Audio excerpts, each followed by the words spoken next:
Yusuf and his two older siblings counted themselves lucky. Their dad, a radiographer at the local hospital in Khan Yunis, had installed solar panels at their house. So even when their neighborhood lost power, they could still watch their favorite cartoons. That's what they were doing when an airstrike hit from Israel.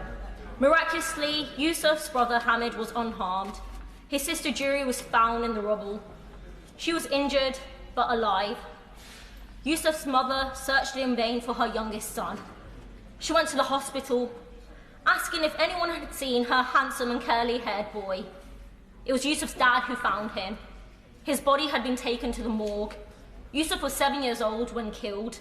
His dream was to be a doctor when he grew up. On his final day, he ran and hugged his dad before he left for work. Yusuf kissed me and said goodbye, his dad recalled.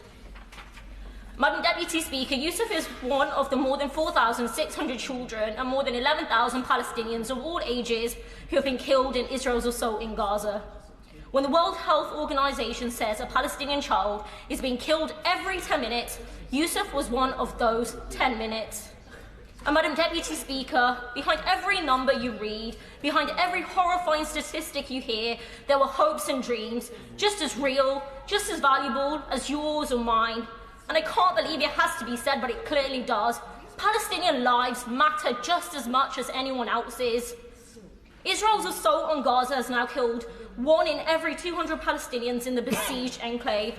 Hospitals, ambulances and refugee camps have been targeted. Premature babies in incubators, let me repeat that, premature babies in incubators are dying today because hospitals have run out of fuel. In the illegally occupied West Bank, where Hamas is not in power, around 200 Palestinians have been killed by Israeli forces or armed settlers. Madam Deputy Speaker, we could spend all day listing the horrors which the likes of the United Nations Secretary General, Amnesty International and Human Rights Watch have said amount to clear violations of international humanitarian law and war crimes. The truth is, Israeli officials have been very open about their own intent. At the beginning of the assault, an Israeli military spokesperson said that the emphasis in bombing was on, and I quote, damage, not accuracy. A former head of the National Security Council said, and again I quote, that the aim was to make Gaza a place where no human being can exist. This weekend, an Israeli government minister said that the war, and again I quote, would be Gaza's Nakba, a reference to the 1948 catastrophe where hundreds of thousands of Palestinians were forcibly expelled from their homelands and never allowed to return. Madam Deputy Speaker, none of this is to downplay Hamas's appalling killing of Israeli civilians. I condemned that already and I do it again today, and I repeat the calls for the release of all hostages. But like the UN Secretary General said, none of those crimes excuse what we have seen since.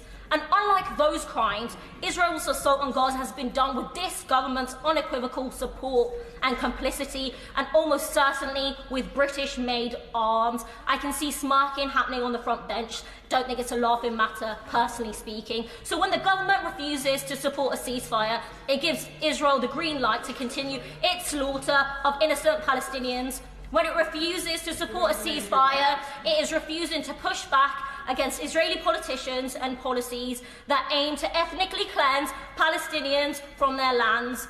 And Mr. Deputy Speaker, I am horrified, utterly horrified, that after all of this, members of this House are still willing to give Israel the green light, proposing nothing more than humanitarian pauses. There is nothing humanitarian about letting children eat a little today only to bomb them tomorrow. The only humanitarian way forward is an immediate ceasefire, as has been recognised from everyone, from the Pope to the President of France, as well as 76% of the British public, according to polling.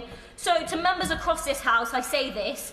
The children killed in Gaza today could have been saved by a ceasefire agreed yesterday. So I urge you, I implore you, we will be remembered for this vote. So let's be on the right side of history and vote for a ceasefire today. Yeah.